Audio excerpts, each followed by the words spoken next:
Hello, everyone. Today we are going to talk about a biography thriller called Lucia de Burke from 2014. A lot of interesting things are waiting for you. Lucia de Burke is a nurse accused of killing newborns and elderly patients. People nicknamed her the Angel of Death, and the press called her the most cold-blooded serial killer in the country's history. The film, based on real events, begins with a police officer racing down the highway. They are carrying a handcuffed nurse, Lucia de Burke, with whom journalists want to talk. The story switches to the girl Judith. She is a young lawyer who has just been promoted to assistant prosecutor.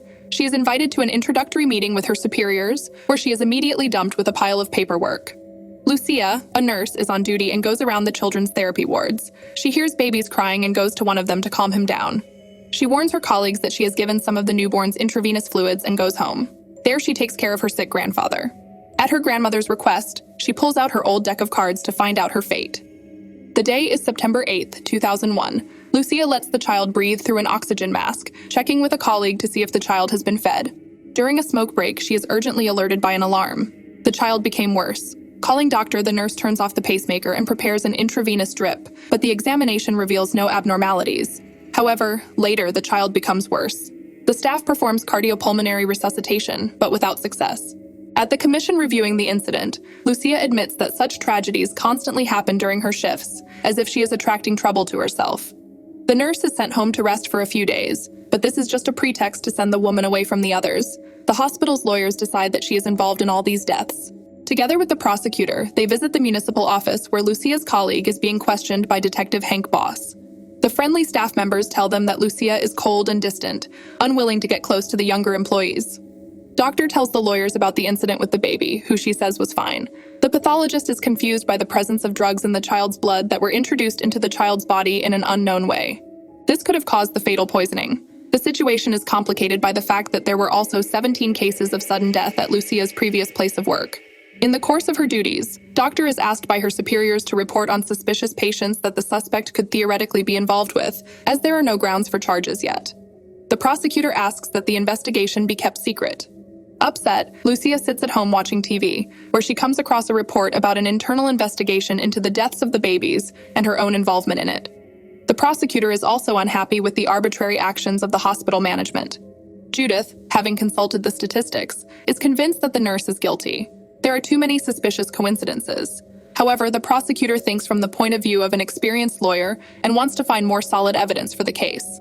The prosecutor issues a search warrant. The police break into the apartment, but Lucia is not there. Only her roommate, Peter, is there. The girl and the detective notice a collection of books on the shelf, as well as notes that clearly show that the nurse has a secret. After returning from the search, Judith asks about the motives, and the boss says that maniacs and serial killers don't need special reasons. It's enough just not to get caught.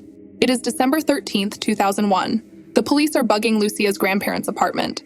On the phone, she asks her boyfriend to look up the side effects of certain medications. After Googling, they learn that an overdose can be fatal, and Judith and the police go there to arrest the nurse.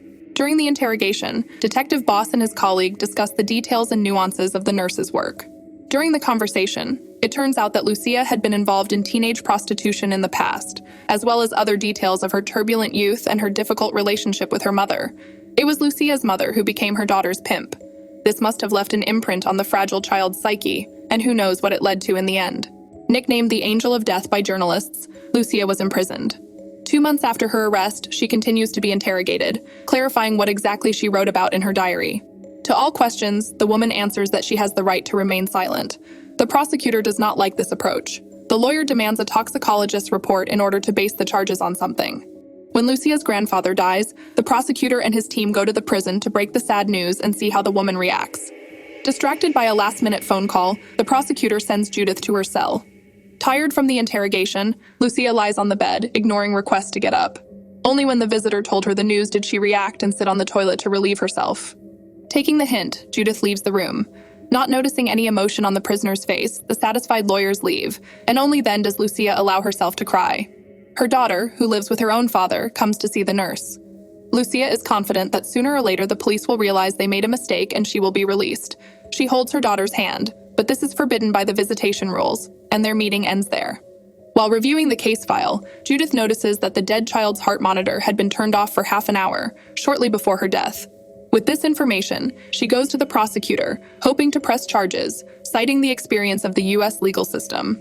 At the hearing in this case, Lucia's own testimony is not taken into account, but the opinion of an expert is taken into account, despite the fact that the expert has not even seen the autopsy report. The doctor who was present in the room and ordered to disconnect the pacemaker was also absent from the hearing.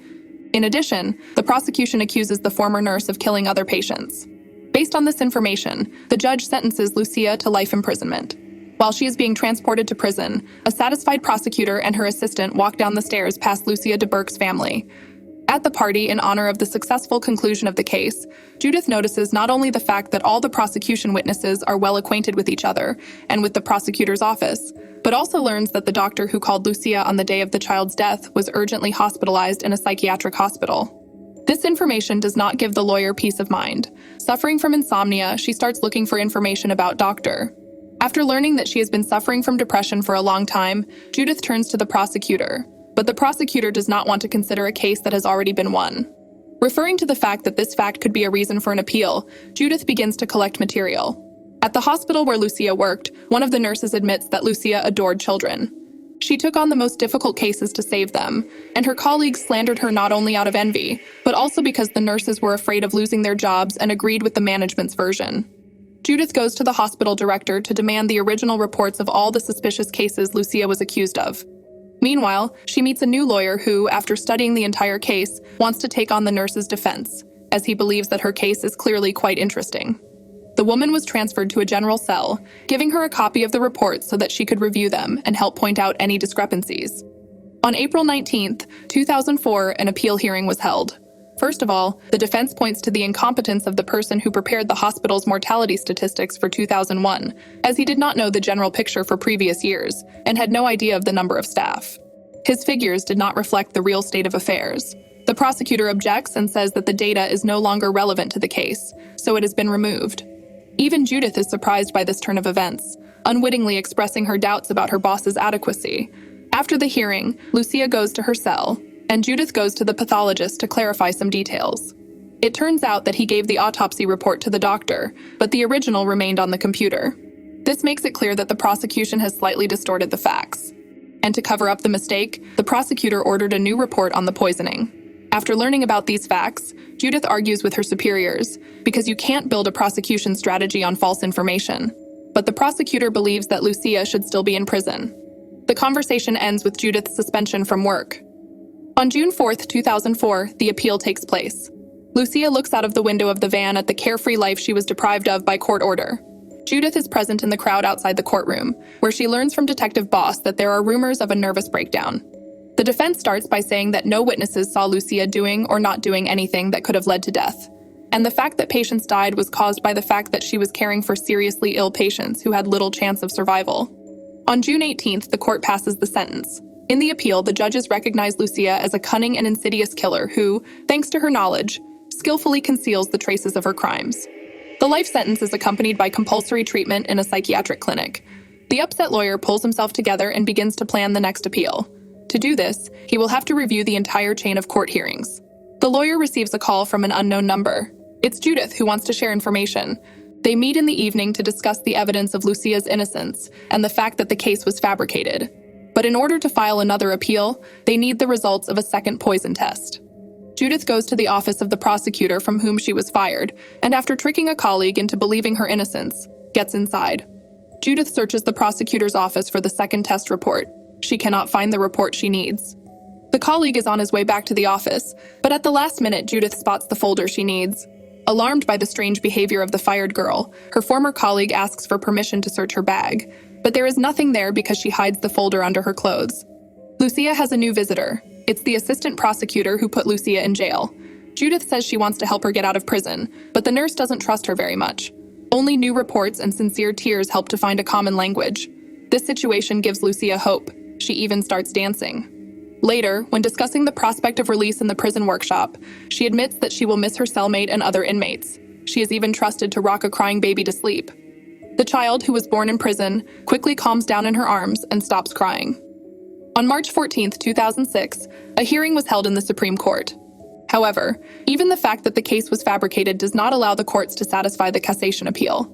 From a legal point of view, the trial went off without incident, as the new report became known after the verdict was passed. Lucia remains in prison, locked in solitary confinement where she feels unwell, but the guards ignore all her symptoms. After her family is not allowed to see her and is not told where she is, Judith goes to the prosecutor to clarify the situation. Although she was released, she was allowed to bring her family and a lawyer to see Lucia, who is in the prison infirmary. After this meeting, Judith learned that the lawyer had asked the press to reopen Lucia's case, and that the crowd that had been ready to stone the angel of death last time was coming with torches to the prison walls to support the imprisoned woman. On April 14, 2010, at a new court hearing, the court handed down a new verdict. She is found not guilty. All charges are dropped against Lucia. 9 years after her arrest, she is surrounded by her family. Judith meets Detective Boss. Together they watch the released Lucia walk down the stairs, but Judith never gets to greet the woman who spent several years in prison because of her. Judith turns around and walks away. The film ends with credits and an information note. Lucia DeBerk spent more than 6 years in prison for crimes she did not commit. None of her accusers were ever punished. After her release, Lucia married her partner. She is raising her granddaughter. Together with her lawyer, she regularly lectures to law students. If you have watched the video so far, you should know that I'm happy to have viewers like you. Thank you for watching to the end. Subscribe to the channel and follow the news. OLEJA Recapped was with you. See you soon.